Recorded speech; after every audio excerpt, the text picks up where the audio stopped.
जय हिंद साथियों।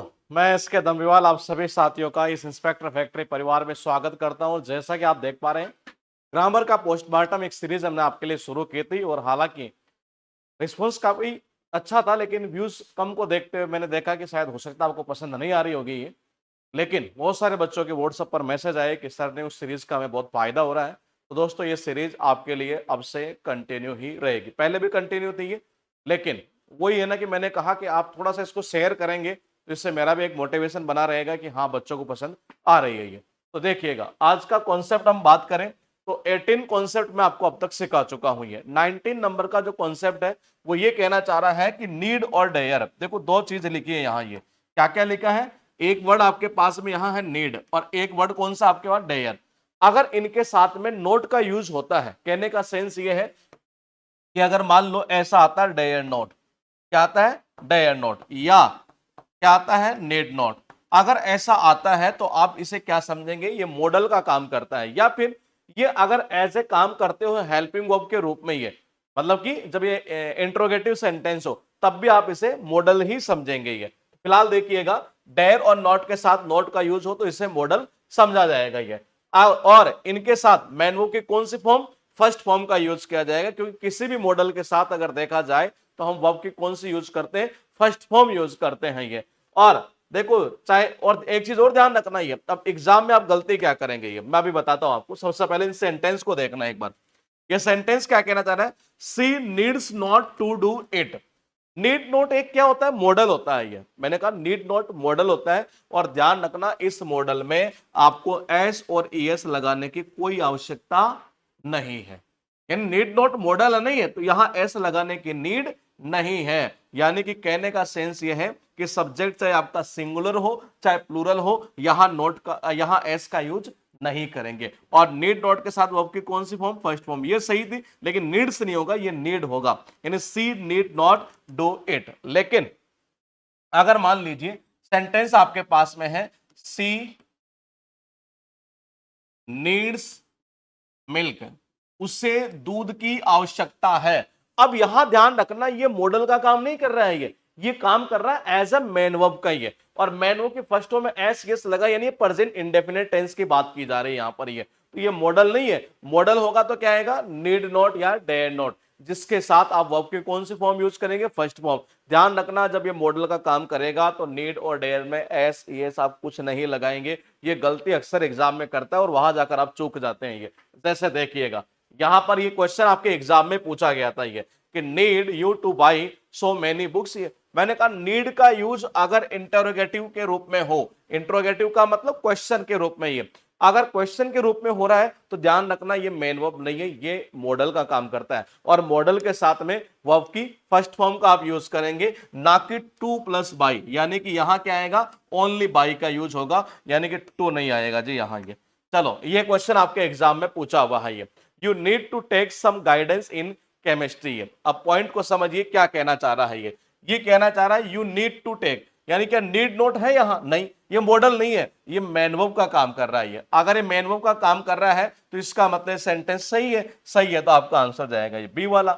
चलो जी, कुछ प्रीवियस ईयर के क्वेश्चन देख लेते हैं। ये क्वेश्चन लिखा है कि he needs not have sorted at me that way। हाँ, ये सेंटेंस लिखा हुआ है तो मैंने कहा नीड नोट किसका काम करता है। अब यहां एक चीज और ध्यान रखना ही है। देखो, मॉडल के साथ क्या क्या आ सकता है? ये मॉडल के साथ में या तो वर्ब की फर्स्ट फॉर्म आ सकती है, या मॉडल के साथ में आप यूज कर सकते हैं हैव प्लस, अगर परफेक्ट बनाना हो तो हैव प्लस वर्ब की थर्ड फॉर्म आप यूज कर सकते हैं। या मॉडल को अगर मान लो आईएनजी में देखें तो modal plus be plus verb की फर्स्ट फॉर्म प्लस आईएनजी। या तीसरा वाला जो चीज मैंने लिखा है तो इसमें कोई कंफ्यूज मत हो ना, क्योंकि हो सकता है आप में से कईयों ने पढ़ा भी नहीं होगा ये। तो कहने का मतलब, लेकिन ये एग्जाम में नए पैटर्न के अकॉर्डिंग इसको सही मान रहा है एक तरह से ये। तो फिलहाल देखिएगा क्या कहना चाह रहा है। मैंने कहा यहां कौन सा रूल है इसमें देख लेते हैं। ये नीड नॉट आ गया, लेकिन इसके पास हैव आ रहा है, फिर वर्ब की थर्ड फॉर्म, यानी ये सेकंड वाला है। तो मॉडल हैव प्लस वर्ब की थर्ड फॉर्म। तो मॉडल में मैंने कहा एस एस नहीं लगता है, ये ओनली क्या आएगा? नीड नॉट ही आएगा। ये क्या आएगा? Need not. यहां एस हटा दो, इस सब्जेक्ट का कोई फर्क नहीं पड़ता इसके ऊपर। ये यहां देखो, ये क्वेश्चन भी आपके एग्जाम में पूछा हुआ है। ये जितने भी क्वेश्चन करवा रहा हूं सारे आपके एग्जाम में पूछे हुए। आप वीडियो को ज्यादा से ज्यादा लाइक और शेयर कम से कम वीडियो को देखने वाले वो तो लाइक और शेयर कर दिया करो। ये पीडीएफ डाउनलोड कर लिया करो, टेलीग्राम चैनल का लिंक मैंने डाल रखा है। ये Harish needs not come here as it is getting dark, बिल्कुल जी। ये सब्जेक्ट आपका क्या है, ये है, लेकिन नीड यहां काम किसका कर रहा है, ये मॉडल का काम कर रहा है, क्योंकि नीड नोट आ रहा है। तो मैंने कहा था जब मॉडल का काम करता है तो इसमें यहां एस और एस का कोई रोल नहीं रहता, यहां एस हटा दो। आपके पास में ये कुछ यहां लिखा यह है कि करंट अफेयर्स का अभी हम एक नाम मात्र की कॉस्ट में 21 रुपए का एक देसी जुगाड़ वाले तरीके से बेच लेकर आए थे दोस्तों, जिसमें आप अगर 2026 का या 27 का कोई सा भी एग्जाम देने जा रहे हैं तो ये आपके लिए बड़ा बेनिफिशियल होने वाला है। इसी के अलावा एक पिछले 6 साल में पूछे हुए जितने भी सिनोनिम्स हैं ये लगभग 2100 वर्ड के आसपास है, और वो हम आपको मात्र 21 रुपए के अंदर ये और 21 क्लास आपको मिलेगी। इसका लिंक डिस्क्रिप्शन में डाला हुआ है, आप वहां से चेक कर सकते हैं जी। फिलहाल देखिएगा कॉन्सेप्ट नंबर 20 की अगर हम बात करें तो दो क्रिया है आपके पास में, यानी दो वर्ब है, मेक और वॉच। अगर इन वर्ब का यूज होता है एक्टिव वॉइस में तब क्या कॉन्सेप्ट है, अगर इनका यूज होता है ये पैसिव वॉइस में तब क्या कॉन्सेप्ट है। तो जरा देखिएगा, मैक और वॉच क्रिया के बाद यानी मैक और वॉच वर्ब के बाद एक्टिव वॉइस में ध्यान रखना V1 प्लस ऑब्जेक्ट का यूज किया जाता है, V1 यानी कि वर्ब की फर्स्ट फॉर्म का। लेकिन पैसिव वॉइस की अगर बात करें तो उसमें 2 प्लस वर्ब की फर्स्ट फॉर्म का यूज किया जाता है। ये जैसे कि सेंटेंस के रूप में देखते हैं थोड़ा सा, ये एग्जाम्पल के तौर पर देखिएगा, I made the student right an essay. लेकिन ये सेंटेंस रटने के नहीं है, इनको एक बहुत बढ़िया कॉन्सेप्ट से आप समझ सकते हैं कैसे। ये कहना चाह रहा है कि मैंने स्टूडेंट से क्या लिखाया, मैंने स्टूडेंट से भाई साहब एक ऐसे लिखवाया। ये अब आप कहेंगे सर रटने की नीड क्यों नहीं है, मैं जैसा बोल रहा हूं वैसे 2-4 सेंटेंस आप भी बना लीजिए। मैंने उससे कपड़े धुलवाए, मैंने उससे ये लिखवाया, मैंने उससे ये काम करवाया, और उसको एक बार एक इंग्लिश बनाकर आप देख लेंगे तो आपको रूल याद करने की नीड नहीं होगी। जैसे कि मैंने कहा मेक वर्ब है, बिल्कुल है जी मेक वर्ब ये। अब आपको ये देखना था कि ये सेंटेंस एक्टिव है कि पैसिव है, तो जाहिर सी बात अब पता कैसे चलेगा। पैसिव का मतलब क्या होता है, बी प्लस वर्ब की third form, be plus verb की थर्ड फॉर्म ही पैसिव होता है। क्या यहां ऐसा है, तो जरा देखते हैं, यहां तो ऐसा कुछ है ही नहीं है, ना ना ना ना, यहां तो कुछ आ ही नहीं रहा ऐसा ही है। लेकिन नीचे वाले सेंटेंस में आ रहा है, ये देखना, बी की फॉर्म आवाज आ गई, ये वर्ब की थर्ड फॉर्म आ गई, यानी इसमें तो है जी। ये नीचे वाले सेंटेंस के अंदर तो बी प्लस वर्ब की थर्ड फॉर्म है, लेकिन ऊपर वाले सेंटेंस में नहीं है। तो फिलहाल देखिएगा ऊपर वाला सेंटेंस आपका एक्टिव वॉइस में दिया हुआ है। इस कंडीशन में क्या करते हैं जरा आप आराम से देख लीजिएगा। देखो ये मेड आ रहा है, बिल्कुल आ रहा है जी। मेड के बाद देखो ये वर्ब की फर्स्ट फॉर्म का ही आप यूज करेंगे, किसका, वर्ब की फर्स्ट फॉर्म का। लेकिन पैसिव वॉइस में इसी मेड के बाद देखना 2 प्लस वर्ब की फर्स्ट फॉर्म का यूज कर दिया गया, जो राइट आ रहा था ना उसको टू राइट कर दिया गया यहां पर। तो कहने का मतलब मैक और वॉच दो वर्ब है, ये रटना नहीं है, बस इसको बनाना अपने अकॉर्डिंग। मैंने इससे ये काम करवाया, ये करवाया, एक्टिव में पैसिव में बनाओगे 2 प्लस वर्ब के फर्स्ट फॉर्म ले जाओ वहां पर। ये एग्जाम में गलती क्या करता है वो बता दो। ये वो क्या करेगा, सेंटेंस आपको एक्टिव में देगा, ठीक है। एक बार नीचे वाला सेंटेंस देख लो, I watch her start the car, मैंने उससे देखा कार को स्टार्ट करते हुए। वॉच आ गया, ऑब्जेक्ट आ गया, ये वर्ब की फर्स्ट फॉर्म आ गई है, ठीक है। अब इसमें क्या होगा जरा देखिएगा, ये वॉच के साथ में वॉच्ड है ये, यानी कि बी प्लस ये वर्ब की थर्ड फॉर्म है ये, तो ये पैसिव में है, और पैसिव में है तो यहां देखो क्या आ रहा है 2 प्लस वर्ब की first form.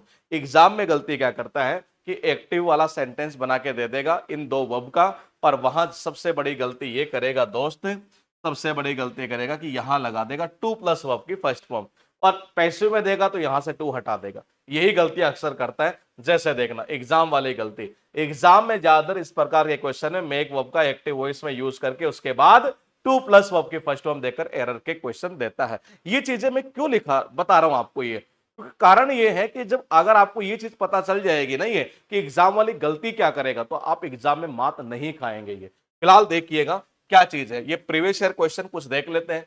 The lady mad me changing, आप देखो मैड यहां यूज हुआ है, तो भाई साहब यहां बी प्लस वर्ब की थर्ड फॉर्म नहीं है, डायरेक्टली मैड का यूज किया गया, यानी कि ये क्या है, पास्ट सिंपल टेंस तो है ही, लेकिन वर्ब की सेकंड फॉर्म है, बिल्कुल है जी।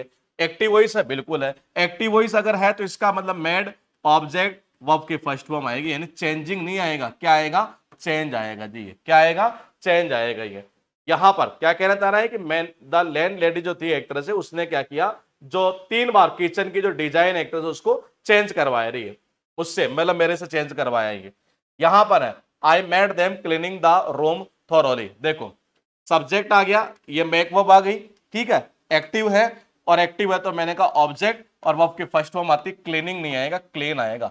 अब ऐसा कहां पर है देख लो एक बार, ये यहां है जी, इसमें नहीं है, ये वैसे गलत हो गया, ठीक है। आई मेकिंग, ये वैसे ही गलत है, ये आपका आंसर केवल ए हो जाएगा। चलो, we watch the workman to repair the tiles of the kitchen. देखो ये वॉच वर्ब आ गई, एक्टिव वॉइस के अंदर है, इस कंडीशन में ऑब्जेक्ट आ गया आपका, ठीक है। फिर अरे गलती हो गई नहीं है, एक्टिव में तो डायरेक्टली वर्ब की फर्स्ट फॉर्म आती है, टू नहीं आएगा, यानी आपका आंसर कौन सा, डे वाला हो जाएगा जी। क्वेश्चन ऑफ द डे, और ये क्वेश्चन आपको करके और इसी वीडियो के नीचे कमेंट करना है कि इसका आंसर क्या होगा, क्योंकि ये कॉन्सेप्ट मैं आपको पहले सिखा चुका हूं दोस्तों। और फिर एक बार रिक्वेस्ट करता हूं कि आप वीडियो को ज्यादा से ज्यादा शेयर करिएगा। फिर कह रहा हूं, जब आप सीरीज के एंड तक जाएंगे तब आपको ये एहसास होगा कि आज तक आपने क्या पढ़ा था ये, और आप वो चीजें पढ़ रहे थे जो एक्चुअली में आपको पढ़नी नहीं थी। और आने वाले एग्जाम में किसी भी पेपर में आप उठाकर देख लीजिएगा, कॉन्सेप्ट यही आने हैं दोस्तों ये। तो आप शेयर करिएगा ज्यादा से ज्यादा, और बाकी का हम मिलेंगे एक बार फिर नए कॉन्सेप्ट के साथ कल। तब तक आप बने रहिए अपने इस इंस्पेक्टर फैक्ट्री परिवार के साथ।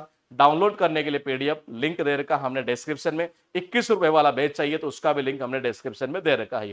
कोई भी किसी भी प्रकार की हेल्प चाहिए तो ये व्हाट्सअप नंबर यहाँ पर लिखा हुआ है 8005793106। जय हिंद।